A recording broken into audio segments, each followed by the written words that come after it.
Selamat malam teman-teman semua. Assalamualaikum warahmatullahi wabarakatuh. Salam sejahtera bagi kita semua. Terima kasih teman-teman sudah klik video ini, sudah mampir ke channel ini. Teman-teman ya mohon maaf, saya tadi bilang ke teman kita upload jam 8 agak molor ya. Karena saya habis meroses risol ya, habis memvakum risol dan bikin konten di TikTok, kemudian ngedit bentar dan balesin WA. Jadi baru bisa bales ya. Oke, dari Kak Ikan Teri ini, kayaknya Kak Ikan Teri ini baru menemukan channel ini. Dia mengalami gastritis, perutnya panas, kemudian gampang lapar ya. Ciri khas gastritis, gampang lapar, perutnya panas. Kemudian dia menemukan beberapa konten saya ya, atau video yang saya mengatakan biskuit sari gandum jangan. Kemudian dia menanyakan contohnya kue dari tepung apa yang aman gitu. Nah, ini karena sering lapar. Jadi gini ya, untuk gastritis, Kak Ikan tadi perhatikan. Segala jenis makanan dari tepung terigu tidak boleh. Apa aja contohnya? Biskuit sari gandum ya. Terigu, gandum itu sama. Ya, jadi terigu itu juga dari gandum itu tidak boleh. Karena apa? Dicerna oleh pencernaan itu berat. Oke ya, itu tidak boleh.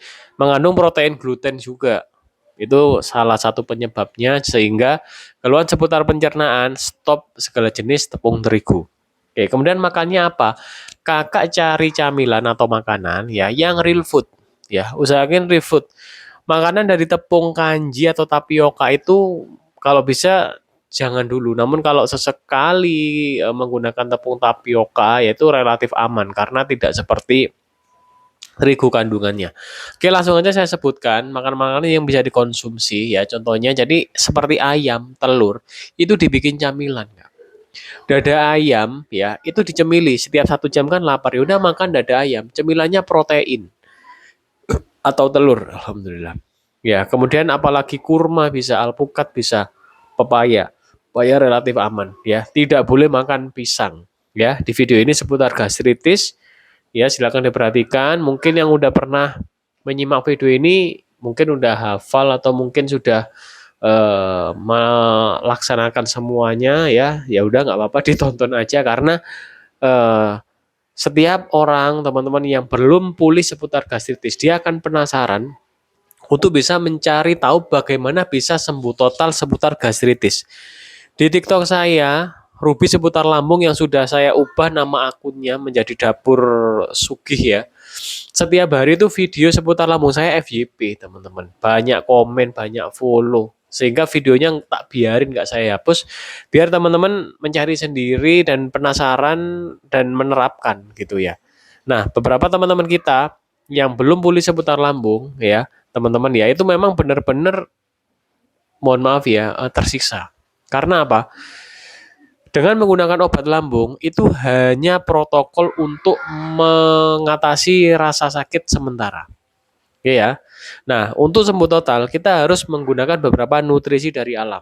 Salah satu yang bisa digunakan yaitu air kanji atau tapioka. Yang kedua pati garut bisa, air kunyit, lidah buaya, teh binahong atau daun binahong.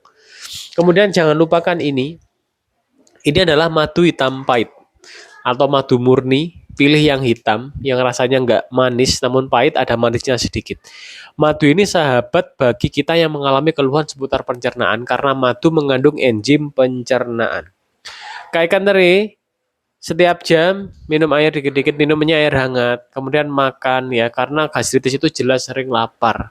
Karena kalau tidak kita isi makanan, ya asam lambungnya keluar, teman-teman, dia mengenai yang ada peradangan pasti perih, pasti sakit, pasti panas, ya. Tergantung dari tingkatan gastritisnya, kakak mengalami panas, perih atau sakit banget, itu bertahap, tergantung dari kedalaman dari peradangannya. Oke, perhatikan, setiap pagi bangun tidur minum air putih, minum pati garut atau air kanji, ya. Setelah itu minum madu 1 sendok, terus makan. Ya, setelah makan teman-teman ya. Nanti kalau mau konsumsi kunyit boleh pagi setelah makan atau siang setelah makan, boleh dikombinasi saja. Nanti sore teman-teman ya bikin kanji lagi atau pati garut sebelum makan. Jadi kanji atau pati garut itu boleh pagi dan sore. Pagi saja boleh. Ya, seminim-minimnya pagi saja. Pati Garut itu atau air kanji atau tapioka itu teman-teman ya mengandung kandungan nutrisi yang bagus untuk memperbaiki pencernaan kita. Itu adalah teknik lama yang digunakan oleh leluhur kita, orang tua kita, kakek nenek kita, teman-teman ya pendahulu kita ya. Mereka sudah menggunakan air kanji atau tapioka atau pati Garut untuk ini menangani keluhan seputar peradangan lambung. Ya, pahami peradangan lambung gastritis ada peradangan di lambung. GERD katupnya terbuka. Jadi teman-teman harus memahami ketika mengalami gastritis dan GERD yang dipulihkan gastritis dulu. Jangan repot dengan GERD-nya. Ada juga yang tidak ada gastritis namun mengalami GERD. Nah, penanganan juga beda. Kemudian ada lagi anxiety, gejala kecemasan. Wah, itu jadi panjang. Silakan cek video-video saya di channel ini ya Kak Ikan tadi dan teman-teman semua pelajari betul sehingga bisa pulih total seputar pencernaan ya. Jadi intinya apa? Pola makan. Makanan pantangan, tidak boleh makan yang pedas, asam, berlemak, bertepung terigu, berpengawet, tidak boleh. Berpengawet mengandung bahan-bahan kimia, tidak boleh. Segala jenis makanan yang dicerna sulit tidak boleh. Tahu tempe tidak boleh, kecap tidak boleh, kedelai tidak boleh ya. Pahami aturan pola makannya. Makannya yang whole food atau real food, nasi, ayam, telur, ikan air tawar. Itu. Sayur-sayur bening. Sayurnya dikit aja jangan banyak-banyak ya. Segala jenis daging sapi tidak boleh ya. Kambing tidak boleh dulu. Soto, rawon, gulai tidak boleh. Ini dicerna berat semua. Jeroan-jeroan tidak boleh. Berlemak soalnya ya. Itu diolah sulit untuk lambung kita. Lambung kita sedang sulit banget untuk mengolah makanan. Jadi jangan semakin diberatkan lagi. Roti tawar kelihatannya dia empuk ya, dia empuk, dia itu apa ringan ya, dia itu lembut gitu ya. Itu kelihatannya, tapi pencernaan kita mengolah itu berat loh. Pisang kelihatannya ini lunak. Ini pisang, ini Berlin ini. Harganya murah ini di Melijo atau di pedagang sayur ya. Kelihatannya lunak, kemudian kelihatannya dia apa ya kayak enak dimakan. Tapi kalau gastritis jangan makan ini. Segala jenis pisang jangan dulu. Buah-buahan yang aman untuk gastritis alpukat, kurma, pepaya ya relatif aman ya. Ternyata pepaya ini relatif aman.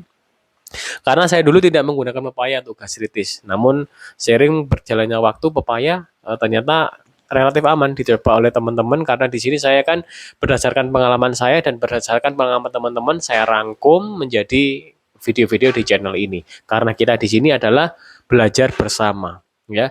Jadi kita ini saling berbagi pengalaman biar apa teman-teman ya. Teman-teman ini mendapatkan informasi dari channel ini sehingga bisa menangani sendiri di rumah, sembuh lambung tanpa menggunakan obat lambung. Mengapa tanpa menggunakan obat lambung? Iya, obat lambung itu jangka pendek, tidak boleh jangka panjang ya. Pahami ritme-ritmenya. Pemulihan seputar gastritis tidak instan, memerlukan waktu minim 3, 4, 5, 6, 7, 8 bulan tergantung dari kondisi keparahan gastritis teman-teman ya. Jadi ada yang 3 bulan, 4 bulan, 5 bulan, ada yang 6 bulan, 7 bulan, 8 bulan. Bervariasi tidak sama ya. Yang pasti bisa pulih asalkan menjaga pola makan, menjaga nutrisinya ya. Jadi nutrisi-nutrisi tambahan itu harus madu ini harus. Ya, saya menggunakan bahan-bahan alami yang harganya terjangkau teman-teman karena menyesuaikan dengan kondisi kita. Oke, sekian video kali silakan dipahami Kak Ikan Teri dan diterapkan ya. Ayam usahakan yang dada, kulitnya jangan dimakan.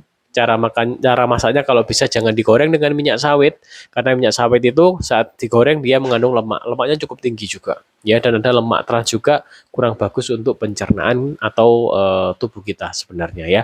Oke, teman-teman semua, kita jumpa lagi di video berikutnya. Silakan komen-komen ya, saya akan berusaha membahas dengan video seperti ini. Teman-teman ya pahami betul, cek video-video saya yang lain ada lebih dari 300 video, silakan dipahami. Saya bukan dokter, bukan ahli medis, saya adalah pejuang GERD, anxiety, ya, pejuang gastritis. Istri saya juga mengalami gastritis ringan, ya. Istri saya yang berat, gastritisnya kronis, ya. Dan alhamdulillah sembuh semua.